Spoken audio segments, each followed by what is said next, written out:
अगर हम बात करें इंडिया के लार्जेस्ट कैपेसिटी डैम की, अब सिलिका फ्यूम क्यों यूज किया जा रहा है ये मैं आपको बता देता हूं और ये कैसे आपका प्रोड्यूस किया जाता है। तो यहां पर आप देख सकते हैं ये एक रिपोर्ट है, ये कंपोजिशन है M80 ग्रेड का, जिसको एक तो यही चीज मैं आज के इस वीडियो में आपको बताऊंगा कि अगर आपको M80 ग्रेड का कंपोजिशन देखना है। हेलो फ्रेंड्स, मैं हूं शाहजेब और आज के इस वीडियो में हम लोग देखेंगे जितने भी हमारे मेगा स्ट्रक्चर्स होते हैं, जैसे कि हमारे डैम्स हैं, या फिर हमारे लॉन्ग स्पान वाटर ब्रिजेस हैं, स्काई स्क्रैपर बिल्डिंग्स हैं, या फिर हमारे कोस्टल प्रोजेक्ट्स हैं जैसे कि हमारे पोर्ट वगैरह। इन सभी तरीके के प्रोजेक्ट्स में जो हमारा कंक्रीट यूज किया जाता है वो हमारा हाई स्ट्रेंथ कंक्रीट होता है। ये आपका M20, M25 ये नॉर्मल स्ट्रेंथ के कंक्रीट का यहाँ पर यूज नहीं किया जाता है। और अगर हम खासतौर से बात करें डैम्स की, तो डैम्स के केस में आप लोग देखते हुए एक तो आपको बहुत ज्यादा क्वांटिटी में वाटर को स्टोर करके रखना रहता है, जिसको हम लोग बोलते हैं रिजर्वॉयर। और जब वो उस कैपेसिटी से आपका पानी ऊपर जाता है तो फिर आपको पानी को रिवर बेड में फ्लो कराना रहता है, जो आपकी स्लोप्स बना हुई होती हैं उसके थ्रू, इसको बोला जाता है स्पिलवेज। तो यहां पर डैम्स के केसेस में जो आपका हाईएस्ट स्ट्रेंथ का जो कंक्रीट है उसका यूज किया जाता है और यहां पर एरर के चांसेस रहते हैं आपके जीरो, क्योंकि अगर कोई भी डैम फट जाता है तो उससे पूरा का पूरा शहर बर्बाद हो सकता है। अगर हम बात करें इंडिया के लार्जेस्ट कैपेसिटी डैम की, तो वह आपका भाखड़ा नागल डैम जो कि हिमाचल प्रदेश में। इसकी हम कैपेसिटी की बात करें, इसकी स्टोर कैपेसिटी जो है वो 7.55 मिलियन मेगालीटर है और एक मेगालीटर में आपके 10 लाख लीटर्स आते हैं। तो आप इसका अंदाजा लगा सकते हैं कि कितना पानी उसमें स्टोर रहता है। और इसमें आपकी 4 स्पिलवेज हैं, यानी कि 4 स्लोप हैं जिसके थ्रू पानी को फ्लो कराया जाता है। तो यहां पर जो आपका फ्लो रेट रहता है वो आपका रहता है 8200 cubic meter water in 1 second. ये आपका फ्लो रेट है। तो यहां पर आपका जो है नॉर्मल स्ट्रेंथ का कंक्रीट काम ही नहीं करेगा, तो यहां पर आपके हाई स्ट्रेंथ के कंक्रीट यूज किए जाते हैं। और अगर हम बात करते हैं एज पर इंडियन स्टैंडर्ड यानी कि आईएस कोड के हिसाब से, तो आपको हाई स्ट्रेंथ कंक्रीट के बारे में बहुत ज्यादा चीजें नहीं दे रखी है। अगर हम एज पर IS 456-2000 जो कि प्रैक्टिस कोड है, इसमें अगर हम देखते हैं तो हमें 3 तरीके के कंक्रीट के बारे में बता रखा है। यानी कि M20 ग्रेड तक के जो कंक्रीट्स हैं वो आपके आते हैं ऑर्डिनरी कंक्रीट में, M25 से M55 तक के जो कंक्रीट है वो आपके स्टैंडर्ड कंक्रीट में, और इसके बाद आपके आते हैं हाई स्ट्रेंथ कंक्रीट यानी कि M60 से लेकर के M80 ग्रेड तक के कंक्रीट, ये आपके हाई स्ट्रेंथ कंक्रीट होते हैं। अगर हम M80 ग्रेड के कंक्रीट की बात करें तो इसकी कंप्रेसिव स्ट्रेंथ होती है 80 न्यूटन पर mm²। लेकिन अगर आप इसको ब्रिटिश स्टैंडर्ड में देखोगे तो आपको वहां पर जो इसका यूनिट है वो चेंज मिलता है, ये आपको मिलता है मेगा पास्कल। और अगर आप इसको अमेरिकन स्टैंडर्ड में देखोगे तो ये आपको मिलता है PSI में, यानी कि पाउंड पर स्क्वायर इंच। और अगर M80 ग्रेड को अमेरिकन स्टैंडर्ड में उसकी कॉम्प्रेसिव स्ट्रेंथ देखोगे तो वो आपको मिलेगी 12,000 PSI यानी कि पाउंड पर स्क्वायर इंच। तो यहां पर अगर आप नोट्स देखोगे इसमें नीचे, तो नोट नंबर 2 में आपको दे रखा है for concrete of compressive strength greater than M55 design parameters given in the standard may not be applicable and the values may be obtained from specialized literatures and experimental results. यानी कि यहां पर clearly state कर रहा है कि आपको जो डिजाइन पैरामीटर्स दे रखे हैं वो आपको सिर्फ M55 तक के दे रखे हैं। इसके आगे आपको M80 के लिए स्पेशल लिटरेचर और एक्सपेरिमेंटल रिजल्ट की जरूरत है। आप ये कोड को अप्लाई नहीं कर सकते हो अगर आपको M80 ग्रेड का कंक्रीट बनाना है। तो यही चीज मैं आज के इस वीडियो में आपको बताऊंगा कि अगर आपको M80 ग्रेड का कंपोजिशन देखना है, यानी कि आपको जानना है कि क्या क्या चीजें M80 ग्रेड के कंक्रीट में मिलाकर के बनाई जाती हैं जिससे कि वो हाई स्ट्रेंथ कंक्रीट बनता है। तो यहां पर आप देख सकते हैं ये एक रिपोर्ट है, ये कंपोजिशन है M80 ग्रेड का, जिसको एक प्रोजेक्ट पर यूज किया गया है। आइए समझते हैं इसमें कौन कौन से केमिकल और एडमिक्सचर्स का यूज किया गया है ताकि ये हाई स्ट्रेंथ कंक्रीट बन सके।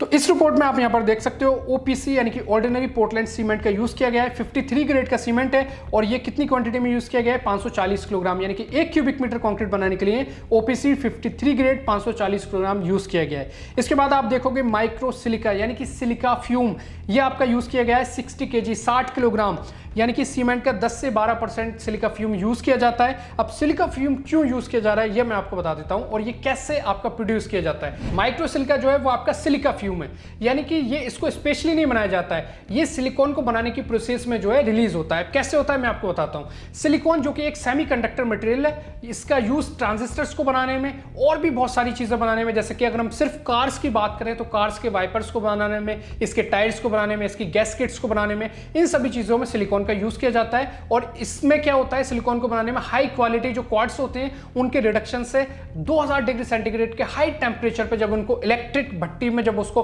पकाया जाता है तो वहां से आपका जो है सिलिकॉन रिलीज होता है। और इसको बनाने के दौरान ये आपका एक वेपर की फॉर्म में सिलिकॉन डाइऑक्साइड रिलीज होता है, जिसको ऑक्सीडाइज करके एक फ्लाई ऐश की तरह, एक राख की तरह जो मटेरियल बनता है वो आपका सिलिका फ्यूम होता है। तो ये बाय प्रोडक्ट है, सिलिकॉन को बनाने की प्रोसेस में ये रिलीज होता है और उसको ऑक्सीडाइज करके सिलिका फ्यूम में कन्वर्ट किया जाता है। तो सिलिका फ्यूम जो है वो काफ़ी ज़्यादा फाइन मटेरियल है। अगर हम सीमेंट के पार्टिकल्स के कंपेयर में सिलिका फ्यूम के पार्टिकल्स की बात करें तो सिलिका फ्यूम के जो पार्टिकल्स हैं वो सीमेंट के कंपेयर में 100 गुना छोटे होते हैं। यानी कि जो सिलिका फ्यूम का जो पार्टिकल है वो सिर्फ 0.2 माइक्रोमीटर का होता है। और इसका अंदाजा आप ऐसे लगा सकते हो, 1 mm में आपके 1000 माइक्रोमीटर होते हैं और इसका पार्टिकल 1 माइक्रोमीटर का भी नहीं होता है, सिर्फ 0.2 माइक्रोमीटर का होता है। सीमेंट के जो पार्टिकल्स हैं वो 200 माइक्रोमीटर के होते हैं। तो इस तरीके से ये काफी ज्यादा डेंस मटेरियल बना देता है। अगर आप इसको हाई स्ट्रेंथ कंक्रीट में मिलाते हो तो कंक्रीट को बहुत ज्यादा डेंस बना देगा। ये इसके बहुत छोटे पार्टिकल्स हैं, कंक्रीट की वर्केबिलिटी को बढ़ा देगा। तो इसलिए सीमेंट का लगभग 10 से 12% आपका सिलिका फॉर्म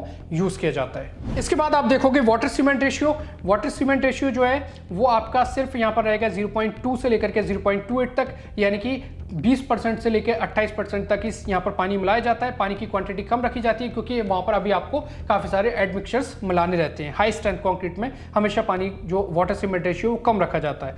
इसके बाद आप देखोगे 20 mm का आपका एग्रीगेट यूज़ किया जाएगा जो कि आपका 520 किलोग्राम होगा और आपका 10 mm का एग्रीगेट 461 किलोग्राम होगा। ये आपको यहाँ पर रिपोर्ट में दे रखा है। इसके बाद जो क्रश सैंड है वो यहाँ पर यूज़ नहीं किया जाता है, यानी कि जो हमारा कोर्स सैंड है वो यहाँ पर यूज़ नहीं किया जाएगा। यहाँ पर जो है आपका फाइन बनाना है, आपको फाइन पार्टिकल्स आपको चूज करने हैं, यानी कि आपको डेंस मटेरियल बनाना है। आपको एयर गैप्स, वाटर गैप्स, आपको बबल्स नहीं चाहिए वहां पर। तो यहां पर आपका जो है रिवर सैंड यूज किया जाता है जो कि आपका 802 किलोग्राम होगा, यानी कि 802 किलोग्राम यहां पर रिवर सैंड इसमें यूज किया जा रहा है। इसके बाद आप एडमिक्सचर्स की अगर डोसेज की बात करें तो सीमेंट का 1%, 1.2% या फिर 1.4% तक एडमिक्सचर्स को मिलाया जाता है, जिससे कि आपकी कंक्रीट की वर्केबिलिटी बढ़ जाती है। और ये अलग अलग प्रोजेक्ट के हिसाब से डिपेंड करता है। तो as per ASTM, American society for testing materials के हिसाब से हम देखें तो हमारे कितने तरीके के एडमिक्सचर्स होते हैं। तो यहां पर आप देखेंगे टाइप ए, जिसमें कि आपको दे रखा है वाटर रिड्यूसिंग एडमिक्सचर्स। अगर आपको सिर्फ पानी की क्वांटिटी कम करनी है तो आप टाइप ए एडमिक्सचर्स यूज करेंगे।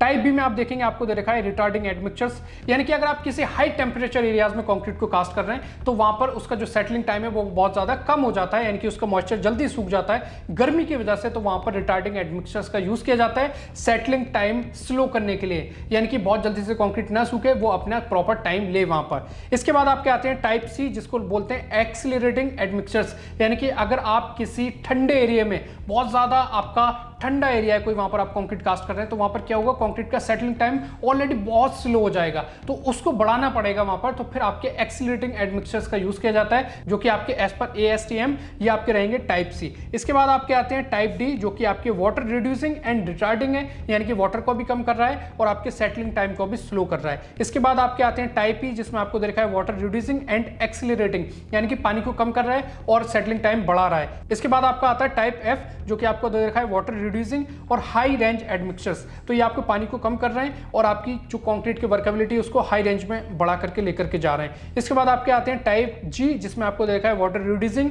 High range and retarding admixtures, यानी कि यहाँ पर आपका पानी कम हो रहा है, हाई रेंज में जा रहे हैं और आपकी जो सेटलिंग टाइम है वो आपका कम हो रहा है। इसके बाद एक आपके आते हैं टाइप एस, जिसमें आपको देखा है स्पेसिफिक परफॉर्मेंस एडमिक्सचर्स। ये स्पेशल कंक्रीट्स में इसका यूज किया जाता है और ये सारे American society for testing materials ASTM के हिसाब से ये सारे आपके टाइप्स हैं एडमिक्सचर्स के, जो कि मार्केट में इजीली अवेलेबल है। तो इन सारे एडमिक्सचर्स को सीमेंट के 1% की क्वांटिटी में मिक्स किया जाता है हाई स्ट्रेंथ कंक्रीट में, और ये डिपेंड करता है कि आप किस प्रोजेक्ट पे काम कर रहे हैं। आप हाई टेम्परेचर में तो रिटार्डिंग एडमिक्सचर्स का यूज करेंगे, अगर आप किसी लो टेम्परेचर वाले एरिया में तो फिर वहां पर आप एक्सीलरेटिंग एडमिक्सचर्स का यूज करेंगे और ये आपका सीमेंट का 1% रहेगा। तो क्वांटिटी यहाँ पर रहेगी 5.44 kg। तो ये जो है ये आपका रियल डेटा है। M80 ग्रेड का कॉम्पोजिशन इस तरीके से बनता है, इस तरीके से हाई स्ट्रेंथ कंक्रीट को बनाया जाता है। अगर ये सारी चीजें आपको पसंद आई हैं, आप इसी तरीके की और भी चीजें सीखना चाहते हैं, आप estimation, costing, planning engineering, billing engineering, ये सारी चीजें सीखना चाहते हैं, आप नॉर्म्स को, CPWD नॉर्म्स को, आप IAS कोड्स को जानना चाहते हैं, तो हमारे ट्रेनिंग इंस्टीट्यूट को ज्वाइन कर सकते हैं। और अगर ये वीडियो आपको पसंद आई है, आपको सारी चीजें अच्छे से समझ में आई है, तो वीडियो को लाइक कीजिए, रेनफोर्स के चैनल को सब्सक्राइब कीजिए। मिलते हैं नेक्स्ट वीडियो में। Thank you so much.